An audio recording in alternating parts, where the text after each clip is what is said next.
we're searching for truth. A quiet answer stays inside. You are probably right, it cuts but it heals, it stings but it feels. Let's go. You are probably right, I'm born to the cure, the pain in my soul. From blinding to ignite, we're finding the way. From biting to inside, what shadows give way. You are part of the light. How you doing, y'all? This is MCM, and you are listening to You're Probably Right podcast. Happy you're joining me again. Let me just make sure. I am attempting to videotape this episode again, but I can't honestly promise you that it is actually taping. See my background? Busted wall.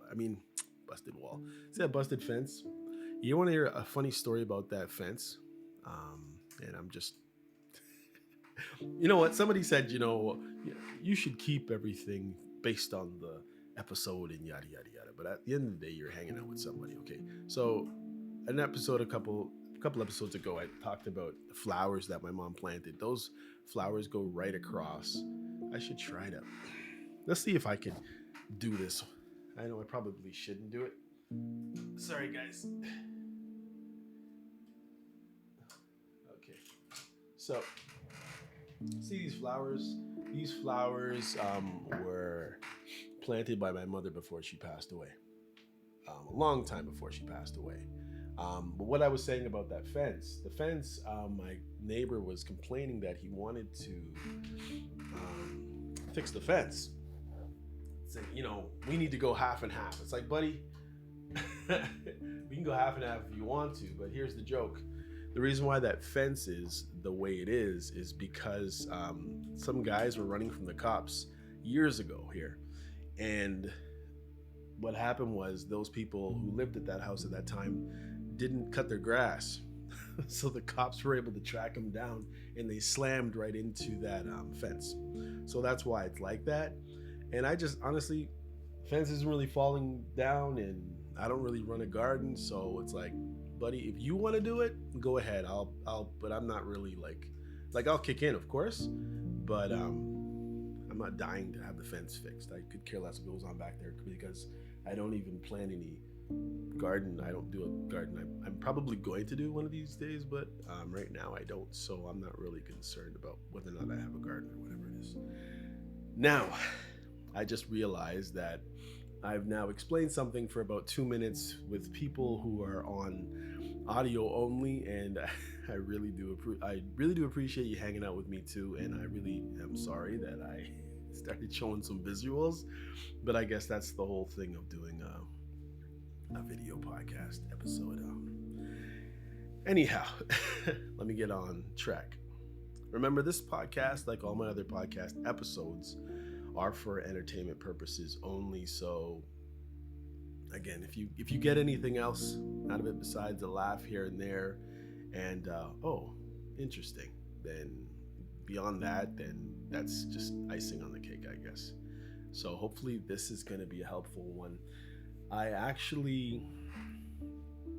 This one took me about, I would say, 3 hours to make this episode.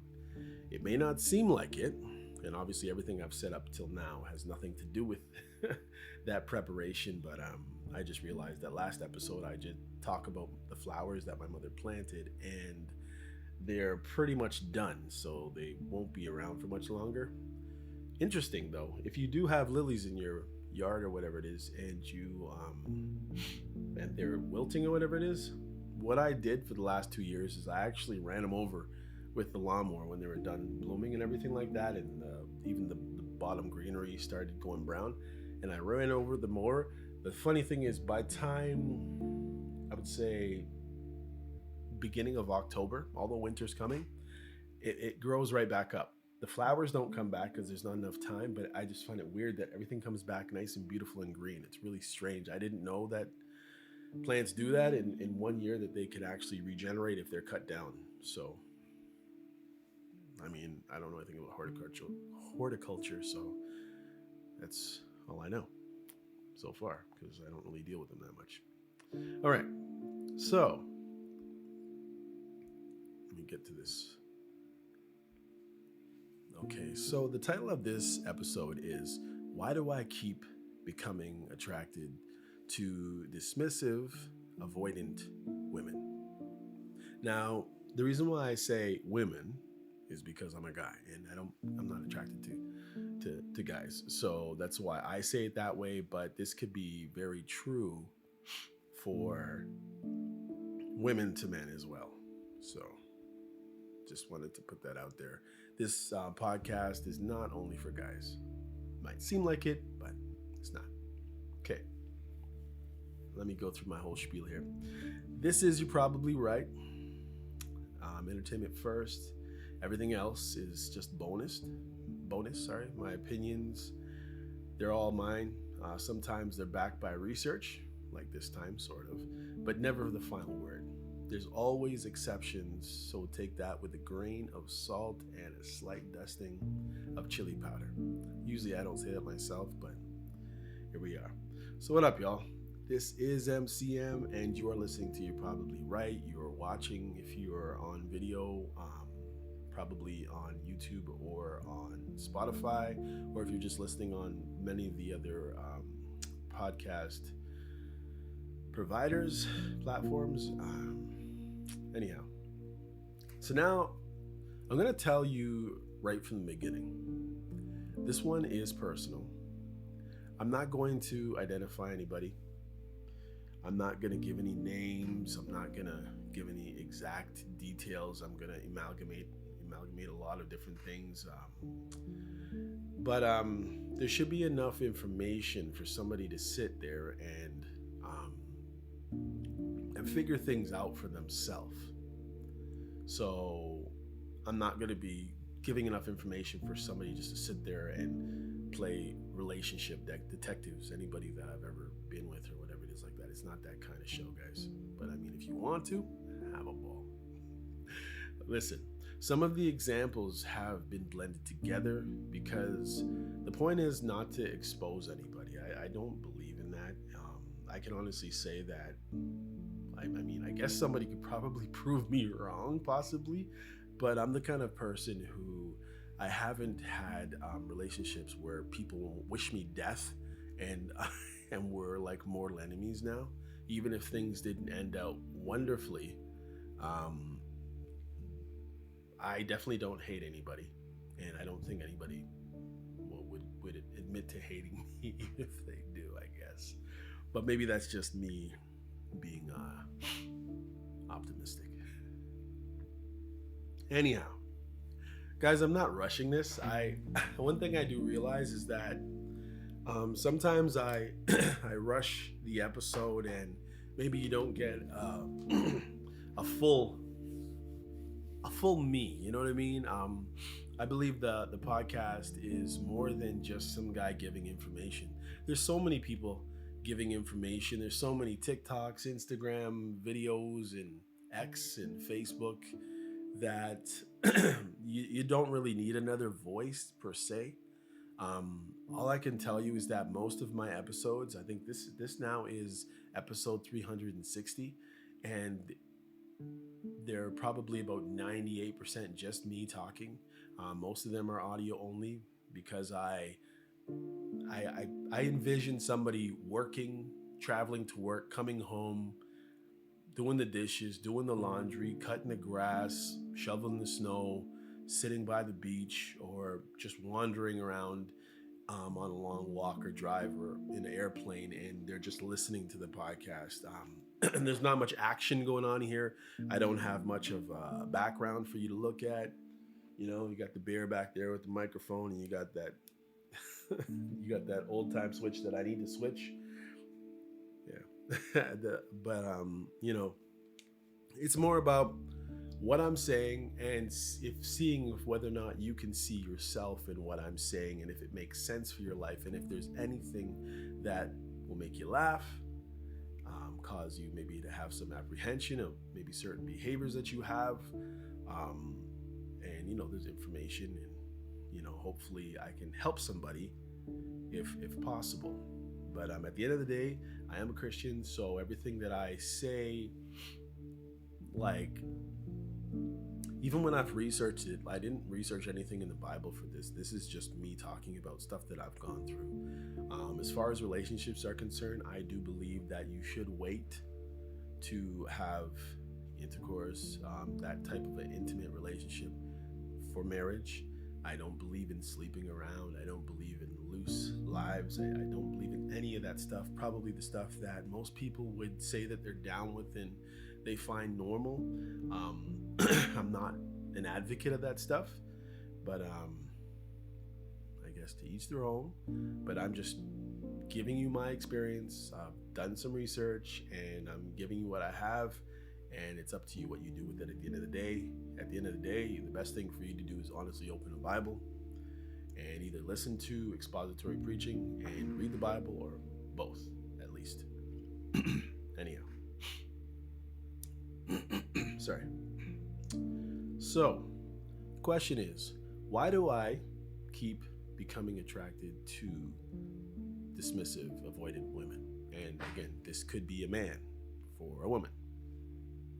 And I'm saying women because I'm a man, as I said, talking about the women that I've dealt with. That doesn't mean dismissive avoidance only is something that women have, because apparently there's more men that have that type of attachment style. It doesn't mean every woman I've dated is exactly the same. It doesn't mean every difficult relationship is caused by attachment style. But I've now looked back in enough relationships in my life to realize that there were certain behaviors that kept showing up. And, it really dawned on me, and I'm like, why do I seem to keep dealing with the same type of person? Because at the end of the day, it's really no fun for me. You know what I mean? And just being honest. So the same stuff kept showing up, the same behaviors, the same result. And I figured, you know what? It can't only be me, but at the same time, it is me, because there's certain things about me that end up with the same type of person. So, even though there's different women, different backgrounds, different circumstances, different stages in my life, but eventually I ended up standing in almost the same emotional place. In the beginning, I felt chosen. I felt understood. I felt like I found somebody who really saw something in me. There was a lot of communication, a lot of personal information, a lot of thoughtfulness, a lot of affection, usually a strong, I'll say, intimate connection. And then once the relationship became real, something changed.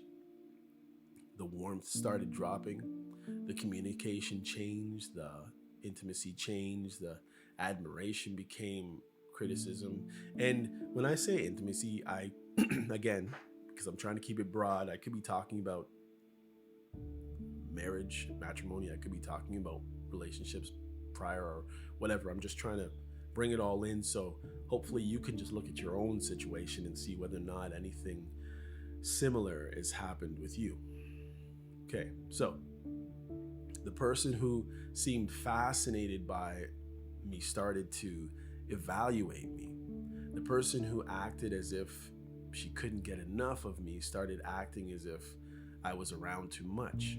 The person who told me everything started treating my emotional needs as pressure. And what did I do? Did I look at the situation and say, this person is no longer giving me the relationship I entered? No. I usually tried harder.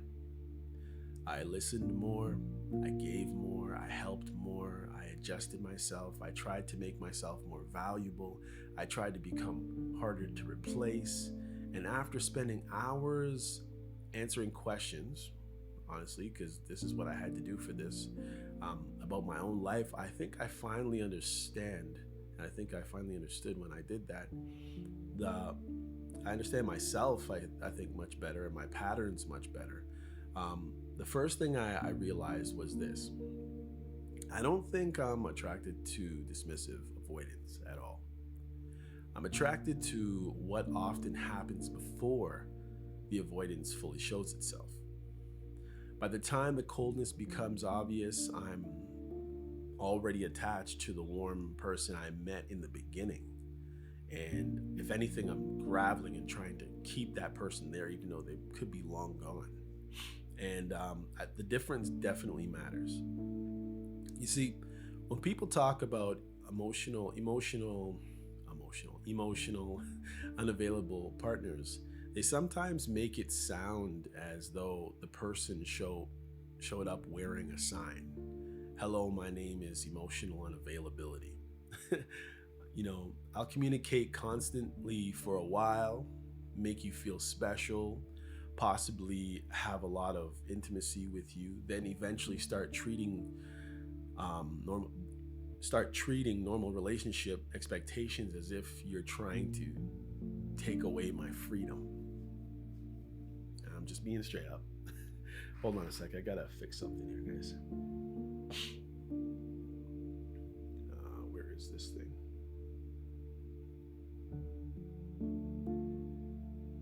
That didn't work. Nope. Sorry, guys. That's not what I wanted to turn up. I wanted to turn up this music in my ear. Same music that you should be hearing. Hold on.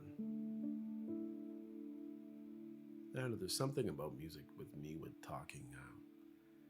I can't say that it calms me down, but I don't know, there's like a pace to it, even in speaking. So the same music that you're hearing in the background is actually the same music that I'm listening to when I'm talking as well. And I'm really gonna make this one a long one because of this rambling.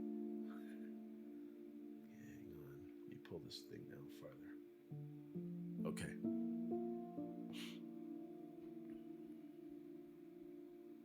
Okay, let me continue.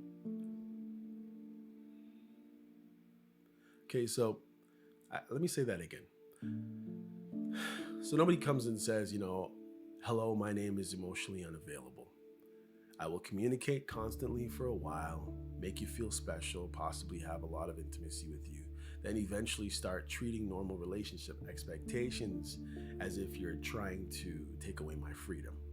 Nobody walks in like that, At least that's not what happened in my life. These women appeared interested, sometimes extremely interested. The communication could be constant. You talk at work, or you talk at school, or you talk at church, or you talk, in the neighborhood because you live around me or whatever it is. If somebody, is around me, then, we, just proximity alone. So we'll talk, maybe, even if we're not even working at the same place or whatever the case is, maybe we're going to work at the same time, but maybe we'll talk after work on the drive home, or as soon as I get home, or I'll go to the gym and you're on my phone, that kind of a thing, Then she says, okay, I'll talk to you tomorrow. Fine, right? Then later the evening, even though they said talk to you tomorrow, they message you again and they want to talk again. Now, maybe she forgot something. Maybe another thought crossed her mind. Maybe she just wanted to hear from me again, or you again. Whatever it is, the message you receive is that this woman wants contact. She's not acting indifferent. She's not acting as if she's trying to escape from you. She seems like she wants more from you. Then the conversation becomes personal. She tells you things you don't expect anybody to say this quickly. They talk about past relationships, family issues, things she's done, things that have happened to her, situations that may not look good or not make her look good, things that make you stop and say, wow, she really told me all that. She must trust me. So then what happens? Then, you tell her something, she tells you something. Now the information is flowing in both directions. And because that information is so deep, right, you assume, somebody like me, and maybe somebody like you, assume that the relationship is deep. That's one of the first mistakes I made. Not because the conversation was fake, not because the woman was necessarily lying, not because the woman was necessarily just being facetious and trying to suck me into something, but because sharing private information and being capable of healthy emotional consistency, an emotional consistent relationship are not always the same thing. Somebody can tell you almost everything that happened in their life.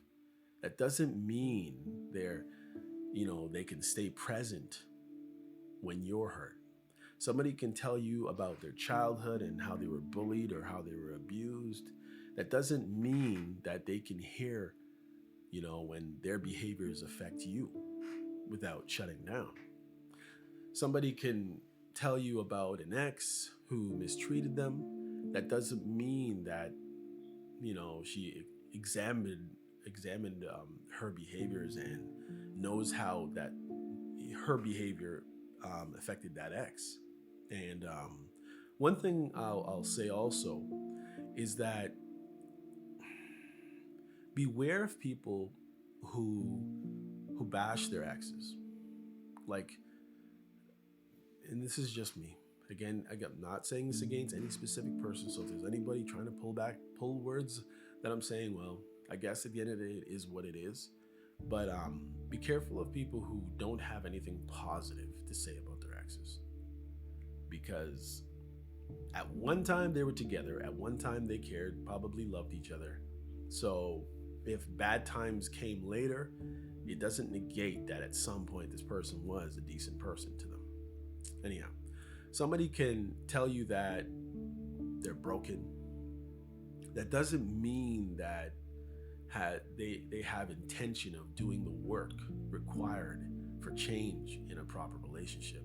Somebody can tell you that they've never talked to anyone the way they've talked to you. That doesn't automatically mean she knows how to build a committed relationship with you. It feels like vulnerability because the information is so personal.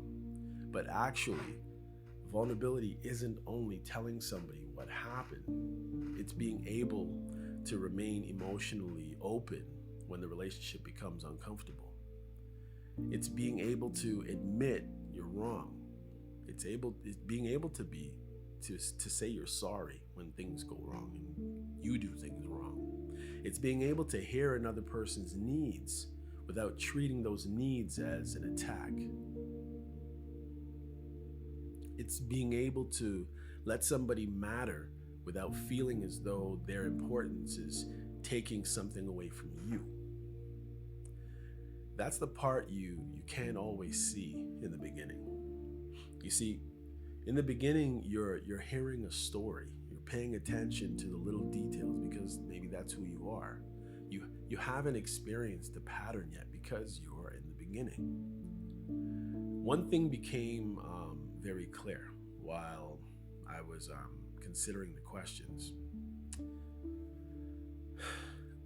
Feeling special matters to me.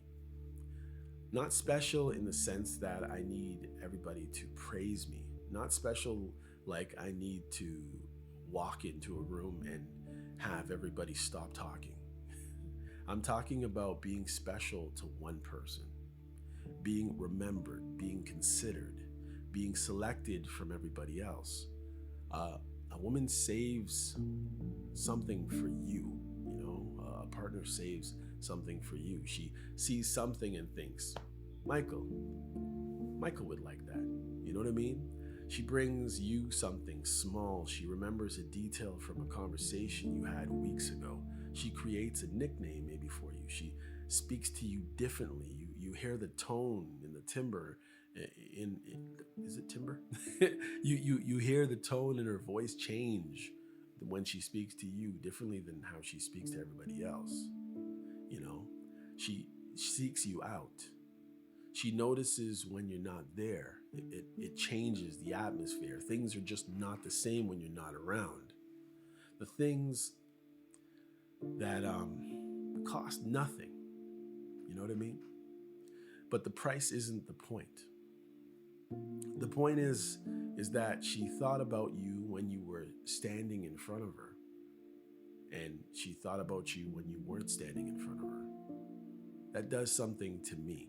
It tells me I occupy a place in her mind. I'm not just another person she passes during the day. I'm Michael. This is for Michael. I wanted Michael to see this. I wanted Michael to have this. I knew Michael would understand. You get what I'm saying? And when you combine that thoughtfulness with constant communication and personal disclosure, it creates a private little world.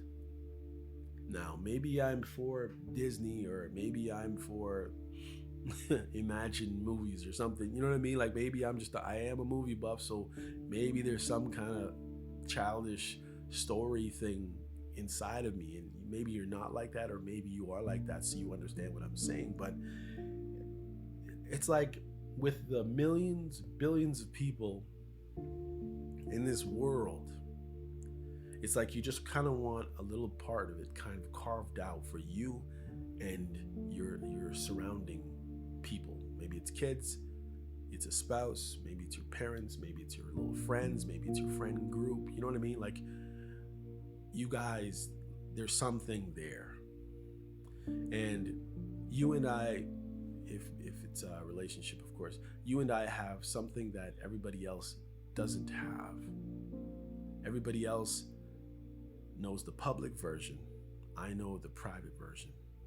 Everybody else calls you by your regular name. You know what I mean? What was that song? I Only Have a Couple Minutes. Was it Olivia Dean?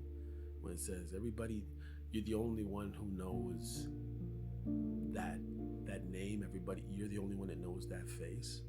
It's a really touching thing. Like if you haven't ever listened to that song, you know, I would say honestly, cut here and go and check out that song by Olivia Dean. It's called A Couple Minutes. And then you kind of understand what I'm saying. You and I have something that everybody else doesn't have. Everybody else knows the public version. I know the private version. Everybody else calls you by the regular name. I have a special name for you, and maybe you have a special name for me. Everybody else gets the basic conversation. You get the personal, real conversation. The private world can feel like a relationship before the relationship is being properly even defined. And I think that's what kind of probably sucks in somebody like me. And once I feel that private connection, I start assigning emotional importance to that woman, that person, very quickly. And maybe that's a fault, but I'm just being real. So here's another thing that I had to admit. I trust attraction more when I believe the woman became attracted to my personality over time. If somebody simply looks at me and says, "Ooh, wow, you're fine, you're my type," right? It sounds nice. You know what I mean? And maybe this is what women go through, that, you know, and the funny thing is, this was me realizing this from considering these things today, this morning on an hour-long walk. It was that I'm just an average person, and you know, as you see, I have not that great skin. I have all kinds of pores going on with, you know, hair busted out of my face as a man, and you know, not that smooth or whatever it is like that. And I think I haven't really realized what, say, somebody who's very, very attractive goes through, where people choose you just based on your looks, knowing nothing about you, saying, "Oh, I want to get with that person." It's like you really got to wonder. It's kind of like a person who's rich, like an actor, like an athlete. You see some of these guys with their spouses, and you're like, this person would not be with you if you didn't have 367 million in the bank. This person wouldn't be with you but you're in a movie, or you're in many movies, or you're very popular. You know what I mean? And you realize that this is why people who have a lot of something get chosen for the something, but are they getting chosen for themselves? So what I'm saying is, personality is really, really, really important to me. If I'm making somebody laugh all the time, they come around, I have people come around me and say, "You know what?" I've literally had people say, "You're the funniest person I've ever met."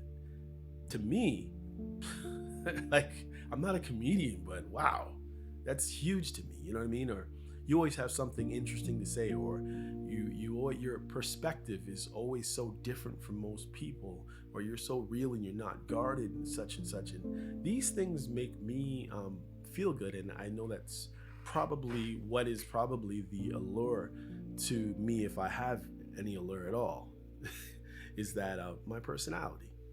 And it sounds nice when somebody looks at you and says, "Oh, you're fine," but a part of me, just may not completely believe it if I have something and somebody just, or I exhibit something and they don't really know me. People say things, people flirt, people change their minds, and I know there are men who are taller than me, leaner than me, younger than me, more muscular than me, more conventionally attractive, and make more money. They're owning more. Whatever the category is, right? Somebody else has more of it, no matter what I got.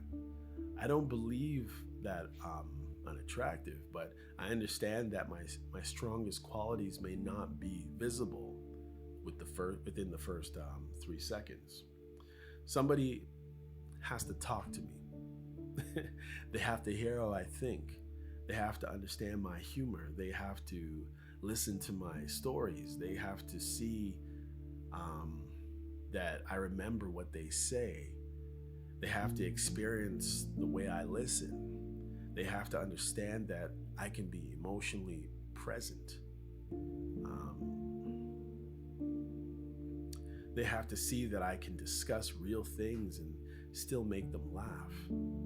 So when a woman gradually becomes attracted to me, right, that attraction feels more legitimate. It feels like she discovered the person I've developed myself into, right? Not my God-given anything. She didn't only react to my face, she reacted to my mind, my humor, my understanding, my conversation, my character, my ability to make her feel comfortable. And when the woman sees guarded, complicated, or difficult to impress, or when she seems, guarded, complicated, or difficult to impress, her attraction feels even more valuable to me. Because now it's not only that a woman likes me, it's that a woman who supposedly doesn't open up that easily to people opened up to me.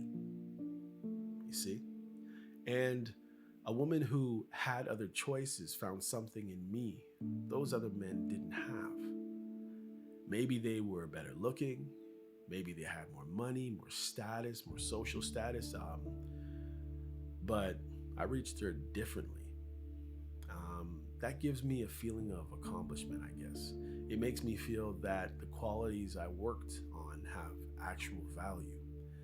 And this may be the reason avoidant women can become especially attractive to somebody who's like me. The harder she seems to reach, the more powerful it feels when you actually reach them and they let you in. So hopefully you're getting what I'm saying, guys. And it's funny when I'm saying this stuff, it's I won't say it's ministering to me. I won't say it like that, but it is definitely eye-opening. And I think it should be able to help me in the future. And hopefully some of you, it'll help some of you as well in what I'm saying here. So listen to me carefully. Listen to this part, because I think this applies to more than just me. Sometimes you're not initially falling in love with the whole person. You're falling in love with access to information other people don't have, access to a softer version of somebody who seems guarded with everybody else, access to private conversations, access to affection, access to intimate behavior, access to feeling that this person, this man, this woman has created a separate space just for you. I remember there's a song, is it by Karen Sheard Clark? I think it was called Just For Me. So there's something about that personal intimacy of knowing somebody, you know what I mean? it has nothing to do with sex. That access feels like intimacy, you know, but access is not always intimacy. You can have access to somebody's body and still not have access to their heart. I didn't really know that, and maybe call me stupid, but I'm fine with that. You can have access to her history and still not have access to her real emotions, her real emotional world. And when I say I didn't know that, obviously I understand that people do stuff together and have no real connection, no real intimacy between them, just using each other's body, I suppose. But I honestly have never really been that way. You can have access to her when she needs support, but not when you need support. You can have access to the exciting version of her, and never gain access to the version who can still connect through regular, ordinary life. That's one of those things I guess I had confused, as I was saying. She let me in, so I believe she is capable of keeping me in. Those are not always the same thing. You see, I can't answer this question honestly without discussing intimacy, right? I don't need to give anybody graphic details. I don't need to give anybody the ins and outs of everything. The details aren't important. They're not the point. The meaning is the point. You see, for me, intimacy has presented more than physical release, and I'm literally changing the word sex to intimacy. It's just more decent, and you get what I mean, anyways, right? You know, it confirms that the woman has chosen me as a man. She might enjoy my conversation without wanting me romantically. She might appreciate my advice without desiring me. She might think I'm funny. She might trust me. She might tell me I made her day. But there's still a part of me asking, am I the man she wants? Or am I the man she talks about before going home to someone else, maybe? Or maybe am I the person that she goes and talks to her friends about? You know what I mean? And I think intimacy sometimes somehow answers that question. At least I believed it did. You see, when a woman becomes highly intimate early, especially after a period where I haven't felt desired, or I had a dry spell, or whatever they call it, that creates a strong emotional effect, I believe. It tells me I'm still attractive, right? I'm still capable. I'm not only useful, I'm not only a listener, I'm not only a provider, I'm desired. And that validation can be extremely powerful, especially if you've come out of a relationship where maybe you didn't feel so great, or maybe somebody withheld intimacy from you, so that you might, automatically, sometimes when the most important person in your life doesn't value you in a certain way, sometimes you go away thinking that everybody else in society feels the same way about you. You know what I mean? It's like if somebody calls you fat, you gained all this weight or whatever it is, which I have actually gained a lot of weight, and it was due to the fact that I was working out, and then I ended up with L4, L5 disc extrusion, I think it's called, extrusion, whatever it is. All I know is the disc is messed up, and I herniated discs, so there wasn't much that I could do, and there's not much you can do about that. And I mean, and if you're with somebody, let's just say that this isn't happening, but I'm just saying, if this is your case, and all of a sudden you look horrible, and the person you're with tells you look horrible, it's like, what are you gonna do? And if they tell you look horrible, you just assume everybody else thinks you look horrible as well, even though it might be just the fact that they're used to seeing you away, and now you look this way, so to them you look horrible. Who knows, right? You see, the validation can be extremely powerful, especially if you've come out of a relationship where you didn't feel intimately wanted. Then a new person appears and behaves as if they can't get enough of you. They're open, they're enthusiastic about you in that way. They're willing to do things that were maybe absent from from your life or in your previous relationship. That can feel like somebody turned the lights back on inside of you. You start thinking maybe there was never anything really wrong with me. Maybe I was with the wrong person. Maybe this is what it feels like when somebody actually wants you. And because the intimacy connection feels so intense, you assume the emotional connection must be equally strong. I treated intimacy, openness, as an unspoken commitment. I thought they wouldn't have been this way if I meant nothing to them. She wouldn't take chances if she expected to disappear shortly after, right? She wouldn't be this comfortable with me if she didn't see some type of future with me. But I was assigning my meaning to her behavior. For me, intimacy meant the connection had crossed into something serious. For her, it meant, or it may have meant, excitement, fun, a romp. You know what I mean? Immediate desire, validation, escape. Sorry. The freedom of new connection that didn't yet carry much responsibility. I don't know what it meant inside every person, right? That would be a question, I guess, for them. And I haven't gone back to ask anybody, so I can't definitively say, so I won't. But clearly, in some of these relationships, the intimate behavior carried more emotional meaning for me than it did for them. Another thing I noticed was that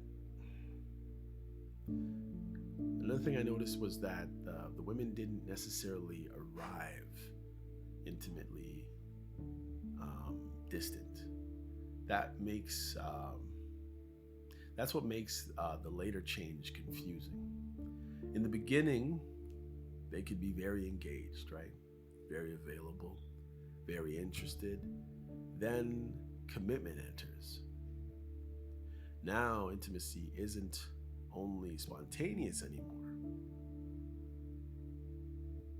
It's a part of the relationship. The partner or me or whoever expects affection. The partner notices when weeks pass. The partner wants to discuss what changed. Now intimacy connection carries responsibility.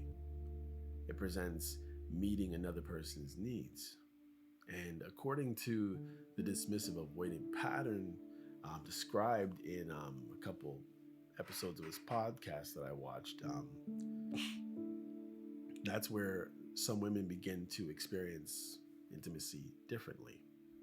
So what once felt freeing, right, is now expected. Once felt exciting now feels just like another obligation. Once happened naturally, now it becomes something the partner might ask about or ask you for. And if any request for closeness feels like criticism, even gentle conversations can be received as pressure. And, if you're cerebral in a certain way, you might like to talk about it, and maybe they don't want to talk about it ever. The man is saying, I miss you, right? She hears, you're failing me. The man says, we used to be more affectionate. She hears, you're not good enough, or you're not good enough anymore. The man says, what changed between us? And she hears, I'm being judged. Then she pulls back farther or further. Now the man is confused because he has evidence that she used to want him, because he's seen that episode before. This wasn't a woman who showed no interest from the beginning. This woman who behaved as if attraction was strong before. So he starts looking for explanation, right? You know, is it stress? Is it work? Is it children, health, timing? Maybe she's tired, you know, headache, periods, whatever. You know what I mean? Just you look for a bunch of reasons as to what the heck, right? Maybe she has too much on her plate. Maybe if he does more around the house, she'll feel different. Maybe if he becomes more romantic, she'll be different and she'll feel different. Maybe if he takes the pressure off her, she'll feel different. Maybe if he gives her space, she'll feel different. Maybe if he expresses his feelings, no, maybe he expresses his feelings more carefully, she'll feel different. You know, you try to explain and explain. Nope. He tries everything. And the more he tries, guys, the more you try, the more she feels that he needs something from her. Maybe I could just put this thing down. Is there any difference? I don't think there's any. Whatever, let's leave it. I'm here trying to read around this thing. It's a joke, guys. It probably doesn't make any difference. I have a pop filter for those just listening. Now, he starts feeling like a burden in his own relationship. This is uncomfortable. This is an uncomfortable truth, but I think it's important.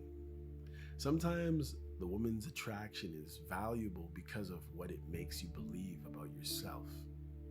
If a woman who appears guarded wants you, you must be special, right? If a woman who has other options, she chooses you, you must have something that the others don't have. If a woman who says she doesn't trust people trusts you, wow, that's amazing for someone like me. If a woman who says she has never opened up this way opens up to you, you must have reached somewhere deep inside of her, unless of course she's lying or she can't remember. If a woman who seems intimately cautious because all of a sudden she becomes intimately open with you, you must have awakened something. It just pats on your back, right? Do you see how powerful that becomes for a guy or for a girl who's in this situation? Now, the relationship isn't only a relationship, it's evidence. Evidence that you're desirable, evidence that your personality matters, evidence that you're not easily replaceable, evidence that the man you became or have become is valuable. Then when they withdraw, you don't only lose her or him, you lose the version of yourself that I guess, I don't know, that created attraction in her. The man who felt chosen, the man who felt powerful sexually or whatever, intimately, the man who felt understood, the man who felt as though his character had beaten the competition. You know what I mean? Now, a part of you wants the woman back, that woman back, but part of you also wants yourself back. You want to return to how you felt when she couldn't get enough of you or he couldn't get enough of you. That may explain why the withdrawal became so difficult to accept. You know, maybe there's those of you who are out of a relationship and maybe you've been out for a while and you still haven't been able to get over it because of these things, right? I'm not going to pretend I can read their minds. That'd be dumb. But I can say what I offer in the beginning. You know, I listen, I allow them to talk. I remember details. I help people organize their thoughts if they need help. I offer advice where I shouldn't, but I have in the past, and maybe I need to chill out on that. I try to solve problems.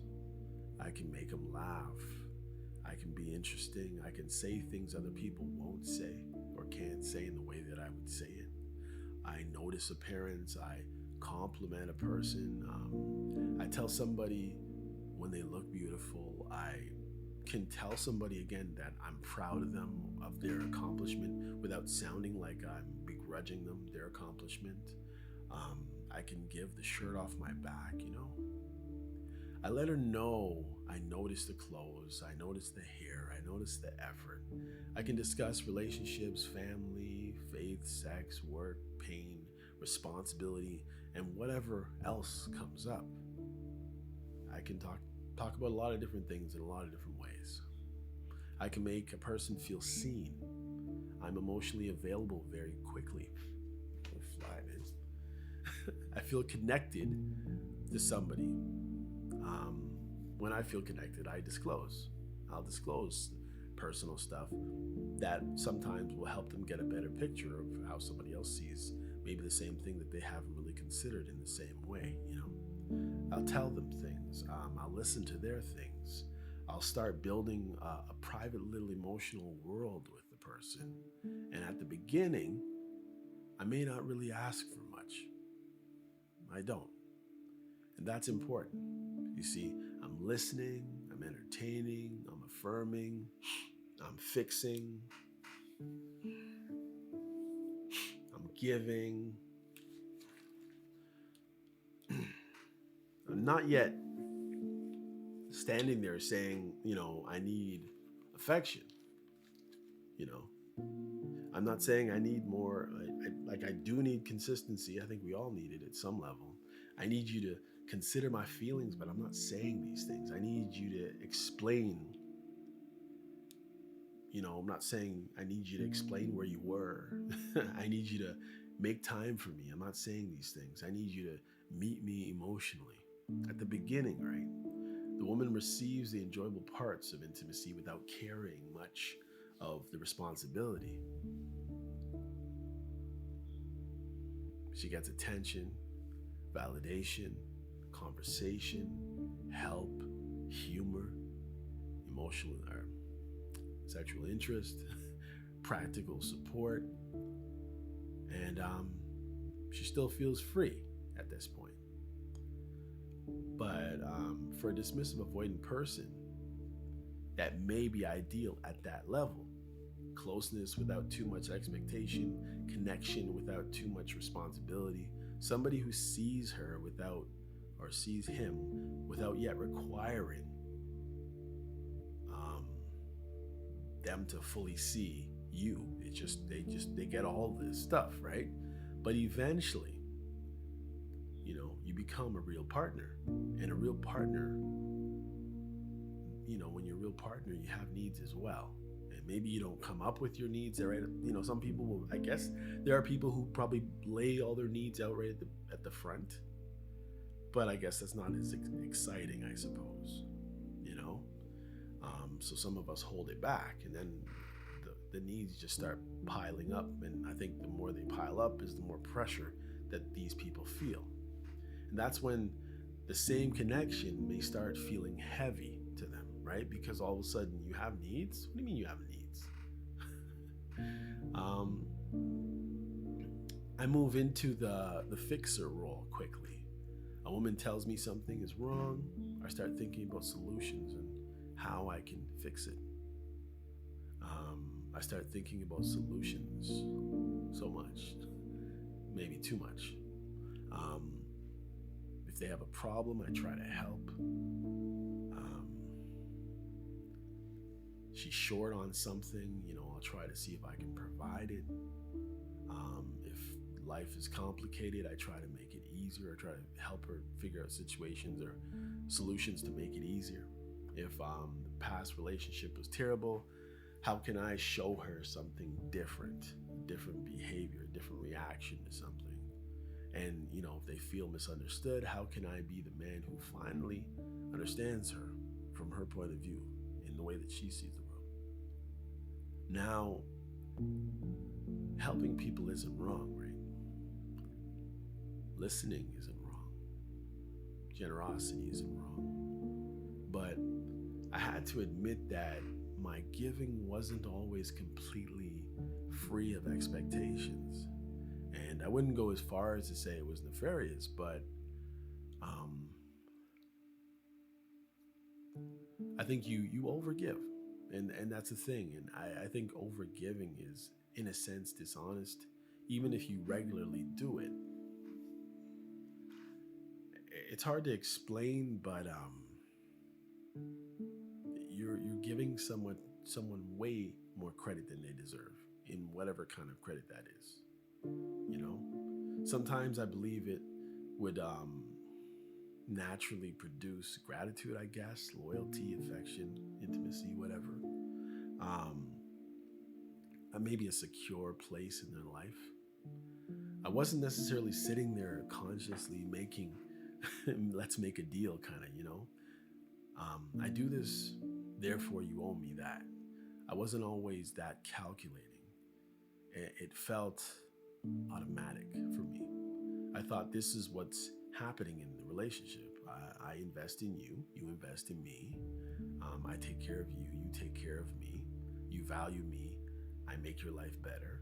You understand that I'm not an easy person to replace in your life. The problem is that the agreement may have existed clearly inside of me without ever being discussed between us. I thought it was normal, common sense or whatever. I thought my efforts should have naturally been created loyalty between us. She may have thought I was giving because I wanted to give, just based off the fact I just wanted to give. And I think that's how you really need to be, where you just give without expecting back anything. I think the world is such a better place when you do that, not expecting anything. But maybe you don't give until it hurts. You give when you can. Then when the relationship becomes less mutual, you feel used when you give out of your own need, or you give when it hurts. I was giving my time, I was giving my energy, giving advice, resources, practical help, emotional support, and the romantic or intimate part was disappearing somehow, and it seemingly was probably being given to other people. They started maybe confiding other people. They might have even started to talk to their guys. Obviously, I can't confirm, but you have your suspicions. And that made me feel as if I had been reduced to some sort of a service. The person who fixes things, the person who listens, the person who helps when life is difficult, the person who helps you with your work. But not the person that's being chosen fully. This is probably one of the most important parts of the pattern, my pattern anyway. When the woman reduces her effort, I didn't normally reduce mine. So they reduce their effort, but I'm still gonna do everything. Here I am. I'm the guy. I'm still gonna give you everything you need and be a martyr. I'm being honest, guys. And the reason why I'm being straight up like this is because if you're like this, or you're getting like this, or you're doing these things, I need you to smack your head and give your head a shake. You know what I mean? Don't be like me. So while they reduced their effort, right, I increased mine. Something's missing. Let me make up for whatever. So I increased it. Why? Because I believe it slowed. If I slowed down, I believe if I slowed down like they slowed down, everything would probably just disappear and pop and fizzle out, If I stopped doing, I might lose my place in their life, even though I already did. So I became nicer, more manageable, more flexible, more available, more generous, more useful. I tried to remind her of my value somehow, not always through words, through effort. Look what I can do. Look how I show up. Look at how much I care. Look at how much I help. Look how patient I am. Look at how much easier life is with me in it. Surely you can't let a man like this go, right? That was the hope. I was trying to become indispensable, irreplaceable. You must not know about me. But being indispensable and being desired are not the same thing. Somebody can need you, need what you do for them, without wanting you in an actual relationship. Somebody can value your help and still not value you, value your heart properly. Somebody can respect your reliability and still not feel the desire for you, whatever you're trying to recover. Somebody can miss your usefulness after they leave without being capable of actually loving you well while you're there. And that distinction hurts because when you're giving everything, right, you expect that the other person recognizes what they're getting. And sometimes they do and sometimes they don't. That still doesn't mean she has the capacity to love you. Just because you're doing a whole bunch of stuff doesn't mean she can be reciprocal. While answering these questions, I remembered something from my childhood. I was bullied, and one of the hardest parts wasn't only the insults, it was feeling excluded because I wasn't bullied in a physical way. I could fight. I was always a good-sized kid. So if you're going to fight with me, you're going to get hurt too. So that didn't really happen too often. But being excluded for sure, growing up in the neighborhood I grew up with, to be pushed out on the outside, like probably most neighborhoods, it's not easy. That's the worst part of bullying. If you get beat up a few times, I'm assuming you bounce back. But emotionally ostracized and even treated bad by your teacher. What's up, Mr. Fisher? I didn't say that. It's horrible. You know what I mean? And the funny thing was I had the same teacher, same class for 3 years straight. So the exact same kids were in my class every year for 3 years until I went into junior high. Horrible life. I can't even explain. And one of the hardest parts wasn't only the insults, right? It was feeling excluded, feeling like the person outside of the group. You might have been a good athlete. I was a pretty good athlete. Didn't make a difference. People wanted you on their team, but it was just a different life. I think I probably explained this in one of my early episodes, probably, so you might want to go back and check it out. Feeling like the person outside of the group, feeling like the one people could make fun of. And at the same time, I was being raised in a church. So in the church I was raised in, it wasn't, fight your battles. It was Jesus would fight your battles and turn the other cheek. And there wasn't much of teaching me, at least my personal experience, how to defend myself at all in any way. I knew how to fight, but that was just in me. But emotionally and being able to stand up for myself verbally, not so much. So feeling like the person outside of the group, it wasn't great. Away from everybody else. It was funny. There was a person who was my main bully. When we were away from everybody else, we'd speak normally and we were fine. We could spend time together. I would meet him and we would walk to school together. he appeared to like me, right? This is just one of the bullies that I dealt with in my life.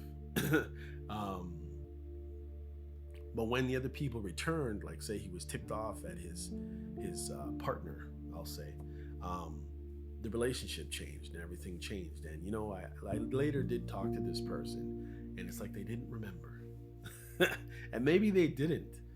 Sometimes people are bullied by people, and you took it as like the worst thing that ever happened in your life. And sometimes for the bully, it was like nothing. There was nothing that happened.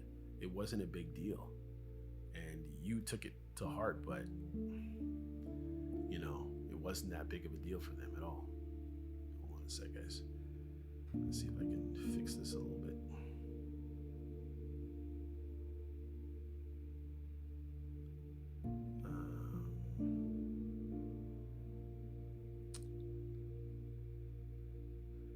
All right, this thing wants me to do something here, but I don't know if I can technically do it. I'm going to stop here, and I'm going to continue. Anyhow, I am back. Here's the joke, guys. I just started recording for about 4 minutes just to realize that the thing wasn't actually recording. So anyway, what happened was I had to cut off the video. The video file was too huge. I had recorded on maximum for my video. So for those of you who thought that at some point they could go and watch this video, I'm sorry. I recorded it at too high of a quality, so I had to chuck it out. I think I deleted at least 50 files off of my computer, audio files and all, a few videos, just to see if I could somehow keep that part of the video, and it ain't working. So it is what it is. I apologize, but at the end of the day, this is technically just an audio only podcast at this point anyways, and it's more important for you to hear than it is for you to see, because nothing is really happening on video. It's just me talking into a mic, looking into the camera every once in a while, looking at a file. So sorry about that. Anyhow, let me get back to it. So what it was as a kid, like for instance, when I was in elementary, because this is mostly elementary school, there's nothing really that happened to me in junior high or high school or college or anything like that. I was in the same class, the same kids for 3 years, had the same teacher until he got sick at one point. Found out later that he was a good mentor to somebody I know, which was really wild to me. I think that's why we became friends, because he was her mentor and she became teacher, principal, superintendent, and all those different things in a few different boards. And he was like the nemesis of my existence, the bane of my existence, that teacher. But he did some good work to somebody at least. So you never know. Somebody you like might be somebody else hates, and that's just how life is. But beyond that, that was just the teacher. But the people that I was dealing with, the students that I was dealing with, this is all elementary school, and it honestly, in your formative years, if you do not have good relationships with other kids or with your parents or your teachers, and you might have good here and bad there, that stuff affects you later on, especially if you don't really deal with it. And so when I look at my relationships and the bad relationships that I had as a kid, unfortunately it affected it. So what happened with me is that with one of the bullies, as I said, we became friends for a while when he was at odds with the other, his right-hand man. And then when they became friends again, I was ousted again. You know what I mean? So I learned that if I could create a personal connection, then I could try to keep my place. And I tried. But of course, the sidekick really hated me. So there was no way that I was going to be able to keep that place with the main bully, because his sidekick hated me and it happened to be family. So it even made it even worse. Anyhow, I learned to be friendly, right? I learned to understand. I learned to make myself valuable. I'm not saying every relationship I had was a repeat of my childhood bullying. That's not what I'm trying to say, and maybe I didn't articulate myself properly, but if I did, I'm sorry.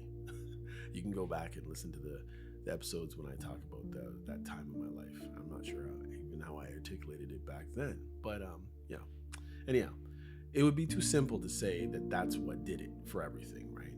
But the emotional pattern is familiar, and that's why I bring it up.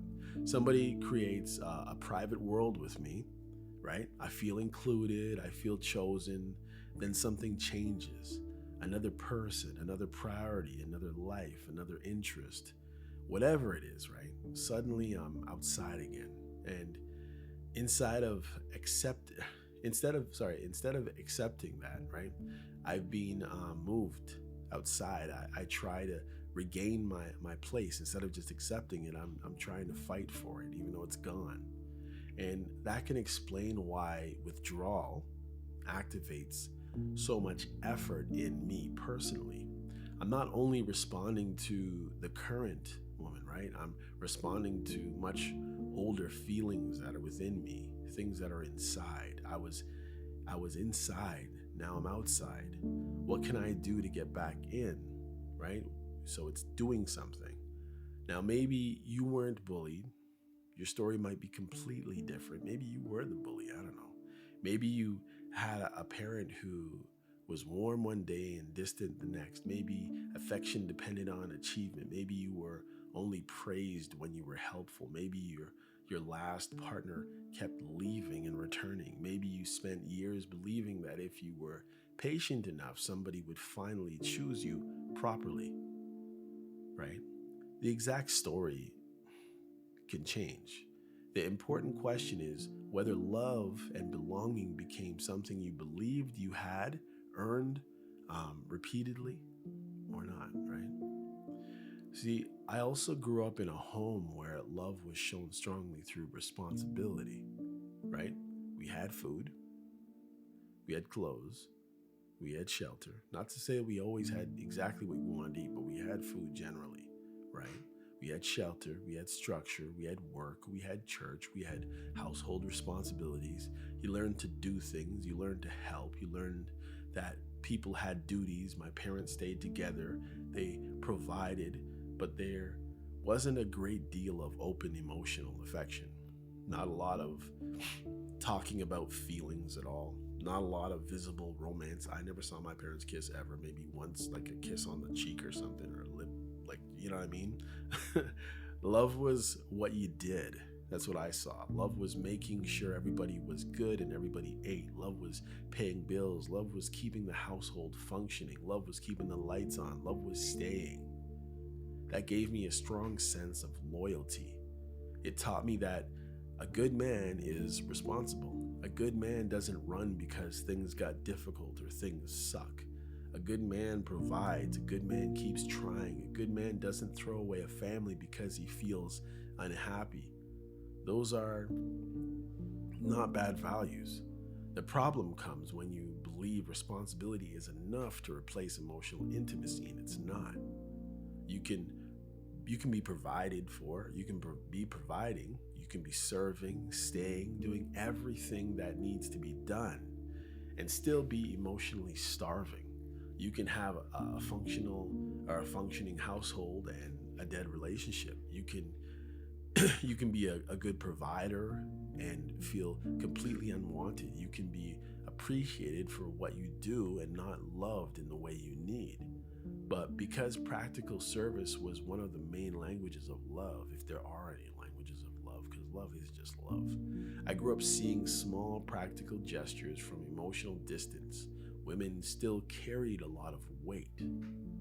She remembered something I needed. She brought something, or she bought something. She helped with something. She showed consideration in a practical way. That registered as love for me. And maybe it was a form of love, I don't know, but it wasn't necessarily the emotional sexual relationship I needed. You know, I had another uncomfortable realization again. Part of me felt normal, or more normal. Part of me felt morally better because I stayed. You know, I was the one always trying. I even if I wasn't doing such a great job, I at least I was still trying, you know. Let me see how long I can extend this thing. Oh my goodness, it's so long Sorry, guys. Um, I was the one sacrificing. I was the one who didn't give up. I was the one willing to work through problems. I made it. It made me feel like a more loyal person. I compared it to being a soldier. A soldier doesn't want to be shot. He doesn't enjoy suffering. He believes that the sacrifice is connected to something larger.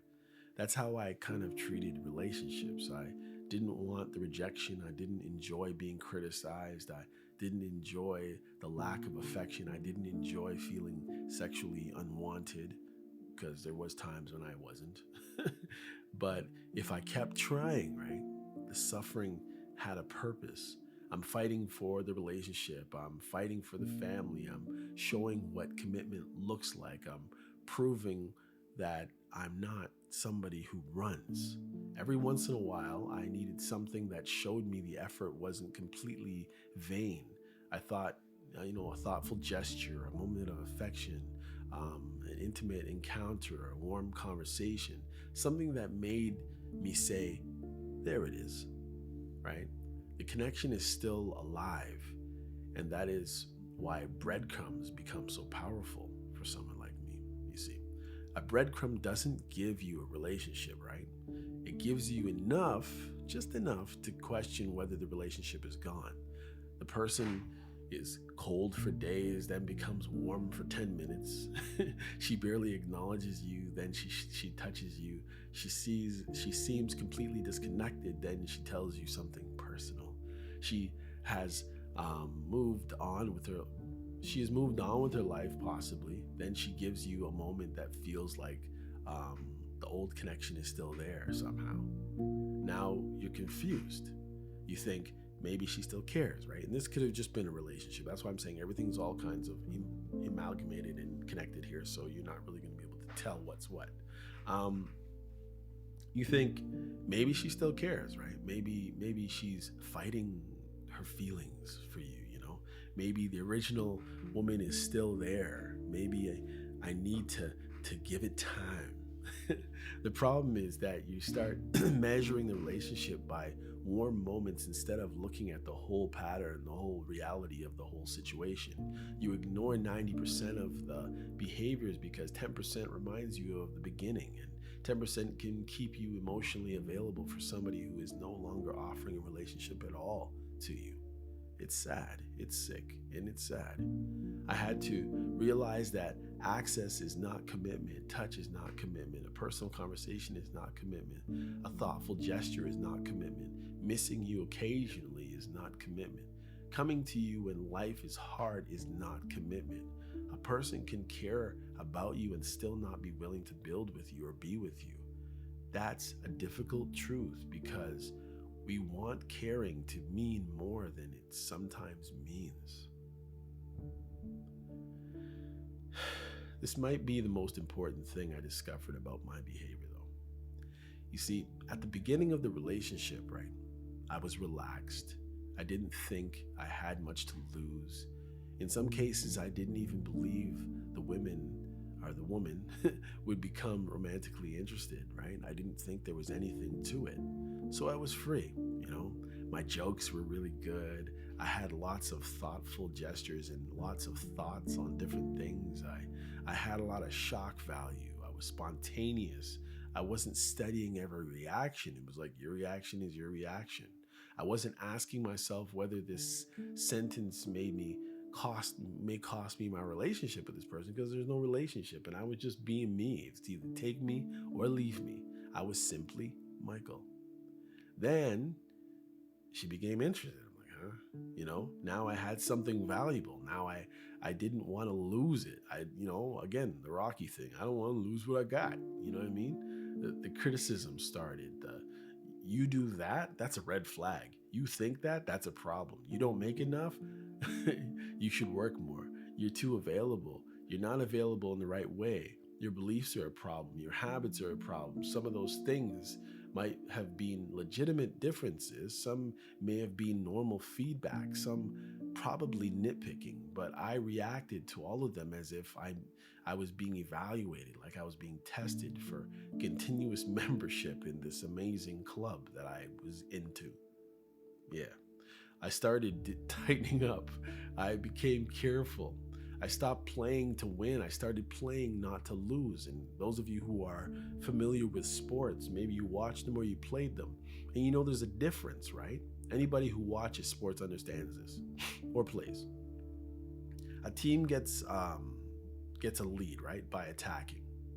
They're creative, they're fancy free, they're footloose, they're confident, taking chances, and then they decide to protect the lead, or as they say, park the bus on some sports, right?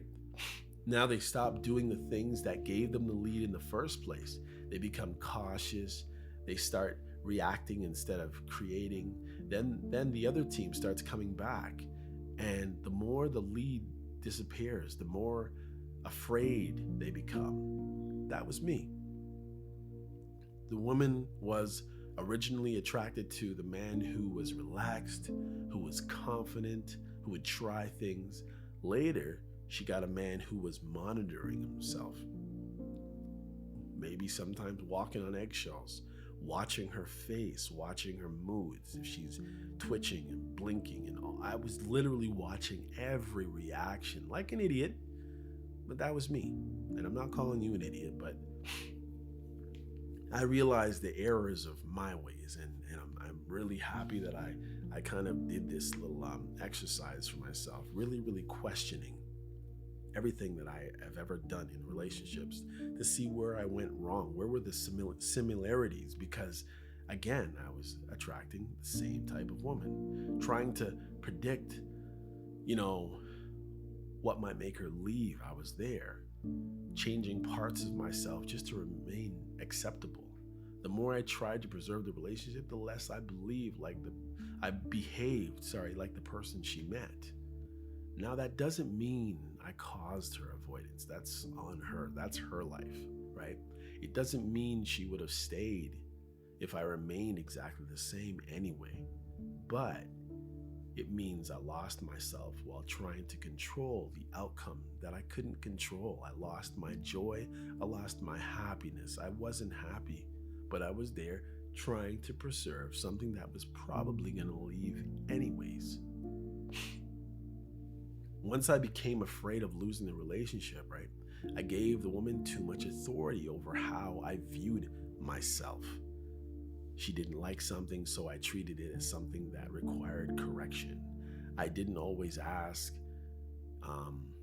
is her criticism fair? Is this genuine incompatibility? Is this simply a personal preference? Is she moving the target, the goalpost? Would I expect her to change an important part of herself for me? I was mostly asking, how do I qualify? I'm in the club and somehow I'm trying to stay qualified to be in the club. It was like a country club or a golf club or something. Not a golf club, but you get a country club. She became the judge. I became the applicant.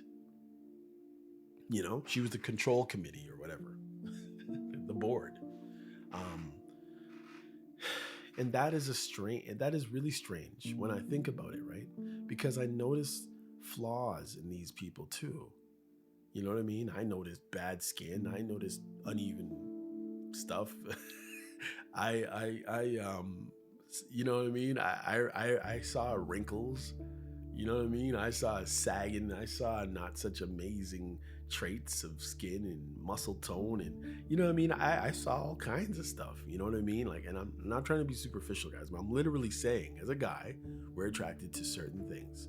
And when you see cellulite or something else, you love the person, so you kind of look away. You know what I mean? Well, but she has beautiful eyes.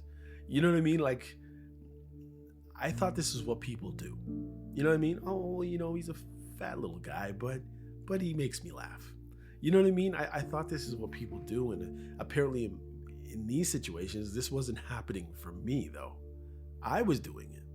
If somebody, and I don't know, if somebody said, hey, tell me about all of my faults, I know I did that one time, and I never lived it down again. Being honest with someone about how I felt about what they looked like at the time. You see, I noticed physical things, personality traits. I knew bad attitude. I saw sexual incompatibilities, things I didn't admire, but I didn't put them under a microscope, right? I said nobody's perfect. I focused on the parts that I liked. I accepted the whole person.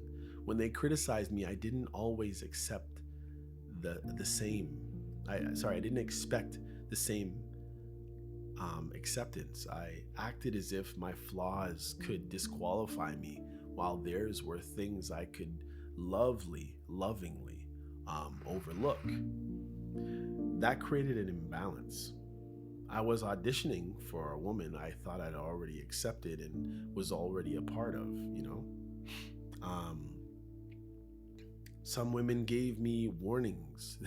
They told me they had difficulty with closeness. They told me intimacy wasn't especially important to them. They told me they were damaged. They told me they were broken. They told me they weren't sure they could give me what I needed. I heard it, and then I translated it as, she hasn't had the right man. She hasn't felt safe. She hasn't been loved properly. Maybe I can show her something different. Maybe I can save her. You know what I mean? Captain Save Her, Maybe maybe my patience will make the difference. Maybe the faith will make the difference. Maybe my understanding will make the difference. Maybe I can be the person she finally trusts. I wanted to be the exception.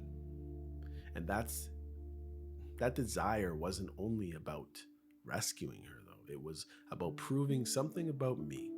If I could reach the unreachable, right? Then I must be the exception. I can make the guarded woman feel safe. Then my love must be unusually powerful. If I could become the man who changed her patterns, that would confirm my value. But somebody's warnings is not always an invitation to prove yourself. Sometimes she's telling you the truth. And when a person says she cannot give you what you need, believing her doesn't mean she hates you. It doesn't mean you hate her. It doesn't mean she's evil. It just means that you're listening, right? When you hear it. And not try to fix it and change and augment. I also had to admit that these women often appeared during periods when I wasn't receiving much action, as they say, right? And that matters. When you've been alone for a while, opportunity feels scarce. You start thinking, I'm a decent man. I have stuff to offer. Why am I not being chosen? Then somebody appears attractive and interested and thoughtful and sexual, and now your standards start becoming flexible. You see the warning, but you say nobody's perfect. You see the instability, but you say everybody has a past. You hear that she may not meet your needs, but you'll say, maybe I could work it out. You notice that situation is complicated, but you don't know when another opportunity is coming. So what do? You jump in feet first. Scarcity changes how you evaluate risk. You don't necessarily choose the woman because she meets your standards. You choose her because she appeared and made you feel chosen during a period when you needed that feeling. That doesn't mean the connection was fake, right? It means the need you carried into it increased its power over you. I don't want to make an episode where I blame everything on the dismissive, avoidant woman. That wouldn't be right, and it wouldn't be honest. You see, they brought their patterns, right? I brought mine. They may have been distant or become distant. I was overfunctioning. They may have criticized. I allowed their criticism to reshape me. instead of being myself. They may have warned me, I ignored the warnings. They may have taken what I offered. I sometimes offered too much before reciprocating or reciprocity was happening. It wasn't established at all. I may have believed my generosity should have automatically produced loyalty, intimacy, gratitude without clearly discussing those actual expectations. I sometimes stayed after longer and too long in some relationships without making sure that my needs were being met. In marriage, I made choices outside of the relationship when I felt intimately deprived. Those choices were still mine. I explained the conditions without pretending I had no responsibilities. The deeper issue was that, I wouldn't leave, but I also couldn't accept the relationship as it was. I remained loyal to the structure while becoming increasingly resentful inside. I communicated dissatisfaction, but communication without boundary can become repeated complaining. If I say the situation is unacceptable, but I continue accepting it indefinitely, then my actions are telling the other person something different from my words. I was waiting for the woman to finally understand how serious it was. She may already have understood. She may simply have believed that I would stay anyway, which is what I did, right? Usually. Why didn't I leave?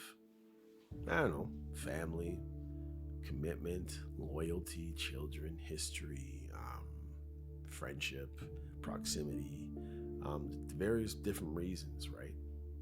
Partly, the hope was that things would change.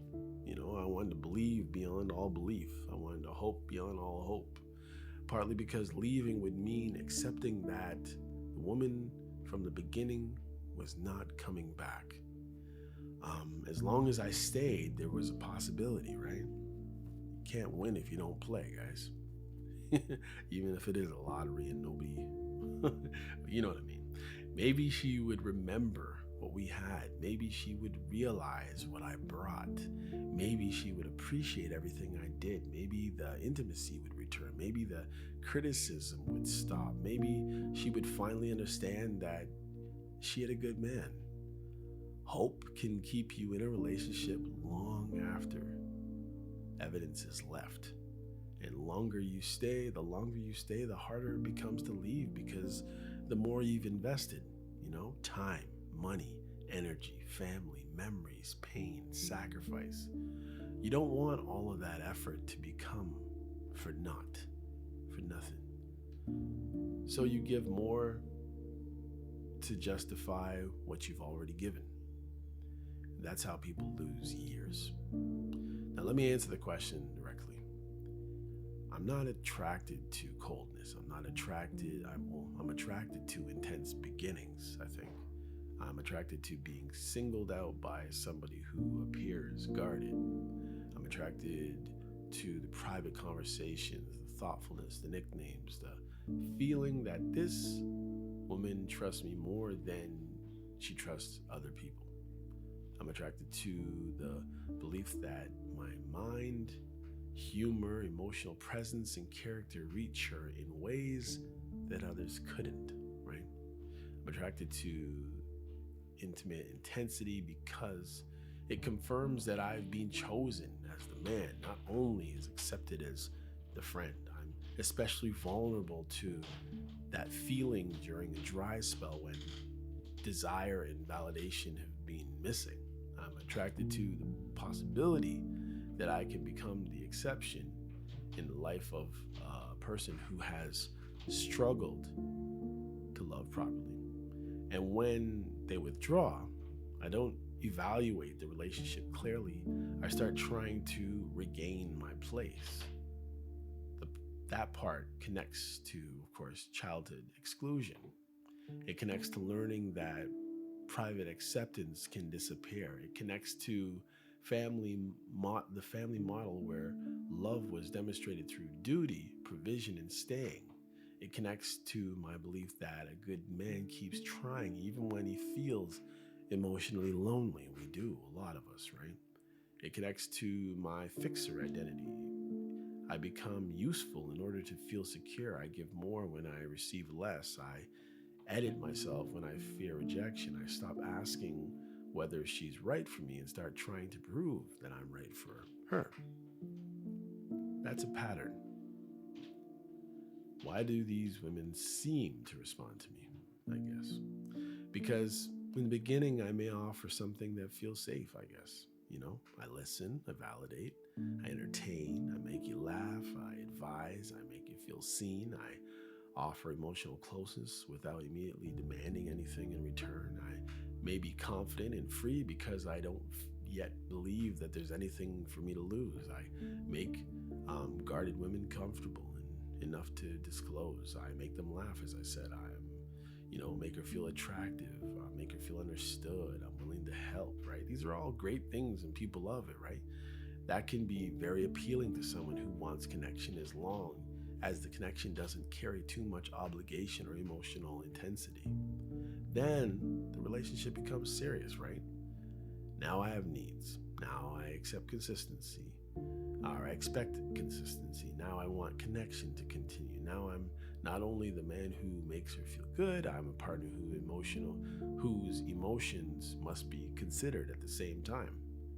That's when her avoidant patterns and my fears of losing my place begin to interact with each other, right? She pulls back, I move closer. She feels pressure, I feel rejected. I do more, she withdraws more. I become less like myself. She finds more flaws. I try harder to correct them. Eventually, the relationship becomes almost entirely about managing the distance.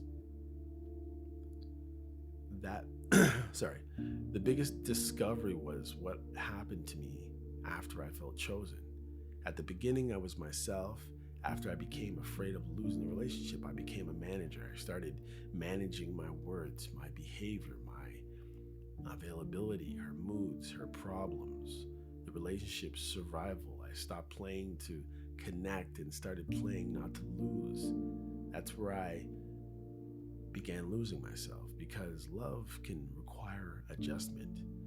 It cannot require you to live under constant evaluation, though.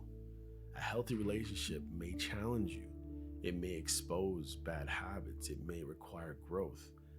But you should still feel like an equal participant. You should be evaluating the relationship too. You should be allowed to ask whether the other person meets your standards. You should be able to say, this isn't working for me, without feeling as though you're abandoning your moral responsibility. You should be able to care about somebody and still accept that she is not giving you what you need in the relationship. You should be able to say something and feel that and address it and set boundaries. The answer isn't to become cold, though. It isn't to stop listening. It isn't to stop being generous. It isn't to become suspicious of every woman you like or who likes me, right? It isn't to avoid intimacy or personal conversation. It's to slow down the meaning I assign to those things. A private disclosure is information. It isn't proof that there is emotional capacity. A thoughtful gesture is kind, but a thoughtful gesture is just that, a thoughtful gesture. It isn't proof of commitment. Intimacy is intimacy until both people clearly establish what it means inside of that relationship. Constant communication at the beginning doesn't guarantee consistency later. A woman being guarded doesn't make her more valuable. Winning somebody over doesn't mean she's compatible or she'll stay one. A warning isn't always a challenge. Sometimes it's just a warning. And when the relationship changes, I need to pay attention to the relationship I'm actually in, not remaining loyal to the memory of the beginning. I have to ask, am I being loved, or am I only being used in the ways that feel like love? Am I appreciated or desired? Am I a partner, or am I emotionally a practical resource? Am I adjusting reasonably, or am I shrinking to avoid being rejected?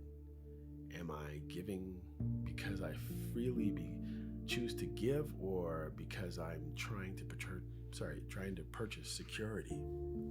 Am I trying to stay, or am I staying because this relationship is healthy, or is because leaving would force me to face the fears that I'm not willing to face right now, and I'm worried about never being chosen again? Those are difficult questions, right? But they're better than spending years trying to prove your value to somebody who keeps moving the goalpost, moving the target. Truth. I don't think I kept choosing dismissive avoidance because I enjoyed suffering, a glutton for punishment, although I obviously was. I didn't want coldness. I didn't want intimacy withdrawal. I didn't want criticism. I didn't want to feel replaceable. I wanted the woman from the beginning, the one who seemed fascinated, the one who told me things, the one who remembered me, the one who made me feel desired, the one who created the private world with me, the one who made me feel that my personality had reached her. Once that woman disappeared, I spent too much time trying to bring her back. But maybe the beginning wasn't the full relationship. Maybe it was the stage where closeness still felt safe because it had not yet asked much from her. Once commitment brought expectation, the deeper pattern showed itself. And once that happened, my deeper part showed itself too. She protected herself through distance. I protected myself through performance. She withdrew. I overgave. She found flaws. I edited myself. She tried to regain freedom. I tried to regain my place. Wait. That's why the combination became so painful, So maybe the question for somebody listening isn't only why do I keep choosing emotionally unavailable people, right? Maybe the question is what happens what happens in the beginning that makes their later unavailability so difficult for you or for me to accept? Do they make you feel special or especially chosen? Do they activate your need to prove that you're different? Does their intimacy interest repair something that was damaged previously in another relationship? Does their guardedness make their attraction feel more valuable? Did you grow up believing love was proven through service and endurance? Do you believe that if you become more useful enough to somebody, they won't leave? Do you keep trying to recover the original connection long after the actual relationship has changed? Because you may not be attracted to pain. You may be attached to the promise that comes before it or came before it. And sometimes the hardest thing to accept is that the promise may have been sincere in that moment. She may have genuinely liked you. She may have genuinely desired you. She may have genuinely felt connected to you. But feeling something in the beginning and having the capacity to sustain it while there's other pressures or expectations are different. That's what I had to learn, and I learned. And maybe the next time I feel the powerful beginning, I don't need to run away from it. I just need to stay awake inside, not fall asleep into a dream. Don't confuse being chosen with being compatible. Don't confuse access with intimacy. Don't confuse sexual intensity with emotional commitment. Don't confuse understanding somebody's wounds with being responsible for healing them. And don't confuse loyalty with remaining somewhere that requires you to disappear in order to stay. You know what I mean? Anyhow, y'all, This is MCM, and you've been listening to You're Probably Right. Take care of yourself, yo. Until next time, take care. Hey, come check out You're Probably Right podcast. Society is getting more unpredictable every day, but at the same time, predictable in its unpredictability. Say that 4 times real fast. Come with me as I attempt to find clarity in all the fog while staying way outside the box and kicking the box way down the road with my size 12 ducks. I use the Bible, experience, education, fortune, misfortune, life's lessons, life's mistakes to sort through all the mess. I talk about news, God, God, self-help, sports, sickness, health, music, parenting, love, humbleness, hurt, pain, joy, and all the things that might make you say, I never thought of it that way. Hopefully, anyway. Also, I take a stab at answering tough and not so tough questions, and all the while understand that, listen, sometimes you end up in the hot seat and there's no thermostat. Well, that's how it is here. And because there's no topic, very few topics off the table, Torontonians will understand that Doug Ford reference there. Hopefully the podcast will be helpful and uplifting. And hey, maybe you'll find your own private Idaho here somewhere. Hope to see you soon.